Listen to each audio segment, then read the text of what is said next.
De KFL 201 van Kenro is een krachtige ringflitser die je rechtstreeks bevestigt op de lens van je Canon of Nikon camera. Het compacte ontwerp en de uitgebreide instellingen maken het een veelzijdige ringflitser. Zo maak je schaduwloze close-up foto's. De ringflitser heeft een TTL en multimodi.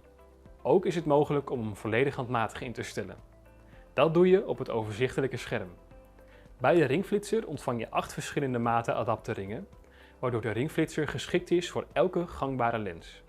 De precieze maten vind je op onze website. Bij een ISO van 100 heeft de KFL 201 een richtgetal van 14. Ook beschikt de flitser over een LED-modelleringslamp en 2 flitsbuizen die apart van elkaar in te stellen en te gebruiken zijn. Optioneel kun je de optie Rear Curtain Sync inschakelen om zo de beweging te bevriezen aan het eind van de belichting. Bedankt voor het kijken naar deze video. Kijk voor meer informatie of om een bestelling te plaatsen op bnl.nl.